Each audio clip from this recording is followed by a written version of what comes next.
Not every guest brings me gifts, but Mike Memoli was there, and so now I have my poster of the Three Presidents event across the street at Radio City Music Hall. Joining us now is NBC News White House correspondent Mike Memoli, who was at tonight's big event with the three presidents. Mike, we're so eager to hear about this. Stephen Colbert presiding in kind of a panel discussion. That's with right. Three presidents on the panel. How did it begin? What's the entrance? How does that work? Yeah, well, you have these incredible performances, by the way. All the entertainers listed there really got the crowd going. And you wonder, how are they going to top that? And so they introduced the voice of God, these three presidents, and you're looking at the stage waiting for them to come out. They don't come out from behind stage. They come up from below stage. It was a very dramatic appearance. Yeah. They elevated from underground. The crowd went wild. And so it really set the tone for Stephen Colbert then to begin a conversation you don't see every day. In fact, I can't imagine, remember anything like it. Three former presidents discussing, two former presidents, I should say, the sitting president, this unique fraternity of the presidency that only they can speak to. Was there a divided set of assignments? Bill Clinton on economy, Barack Obama on foreign policy? Absolutely. Well, Lawrence, I really have to tell you, I mean, this event tried to accomplish a number of things, obviously, for the Biden campaign. First and foremost, bringing in a heck of a lot of money, $25 million.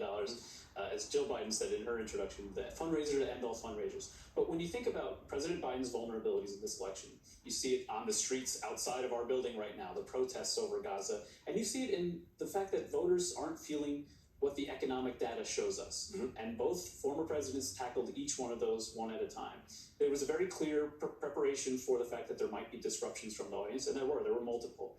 And Barack Obama took the opportunity to not just talk about on the substance what President Biden has managed to do and tried to do to bring some clarity to this very difficult, impossible situation. But then he at one point scolded some of the protesters who tried to interrupt him to say, it's good to have moral clarity. And the protesters were about Gaza. Almost all of them about Gaza. But he said, it's one thing to have moral clarity, but the presidency, as he said, as only he can say, is a lonely seat. And it's not enough to just have moral clarity. You have to be willing to listen to the other side, to try to tackle all the complications of this issue and actually get results. And that's what President Biden, with his decency, is trying to do. And when he got angry at the protester, the crowd got angry with him. Most of the crowd, 5,000 people, they were also, in their own way, heckling some of the protesters. Now you turn to Bill Clinton and the economy.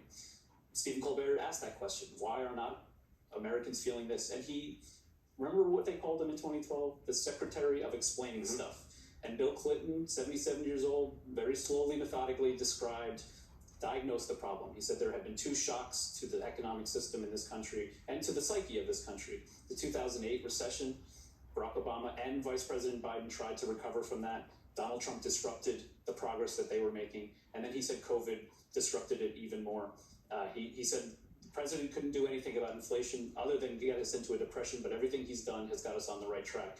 The crowd really did eat it up, we have to say. And I have to say this as a member of the WHCA, the White House Correspondents Association. I would love for us to be showing the clips of what they said tonight to get that message across, to share more of that with you.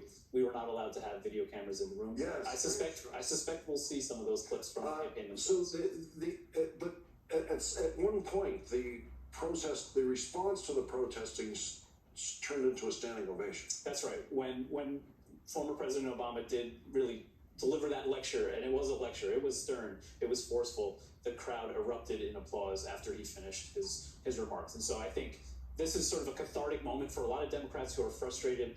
Yes, they want to see more progress in Gaza, but they're also not happy to see Democrats protesting the person who's trying to fix the problem. And that was something that those who paid a lot of money, some of them, to get into that room felt was a powerful moment. So, and how did they wrap it up? So they started coming up from below stage. Yeah. They finished with, and this is classic Biden, Stephen Colbert put on his aviators, Joe Biden put on his aviators, and then sure enough, Barack Obama, Bill Clinton, they put on their aviator glasses as well, walked off the stage. Biden ended with this, Dark Brandon is real. Oh, boy. And by the way, it's the biggest room in the world. Those 6,000 people, there's nothing like being in that hall. It's always bigger than you remembered that it is. It's a stage, I don't think we're going to see another one like this, right? And I think this is something I actually ran into Julie Chavez Rodriguez, the Biden campaign manager, on the way out.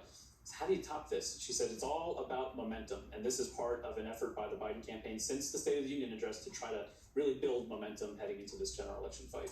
Mike Memoli, cannot thank you enough for fighting your way out of the security. Should be easier to get across the street, but I'm glad I made it. The longest trip ever. Thank you, Mike. That is tonight's last word. The 11th hour with Stephanie Rule starts now.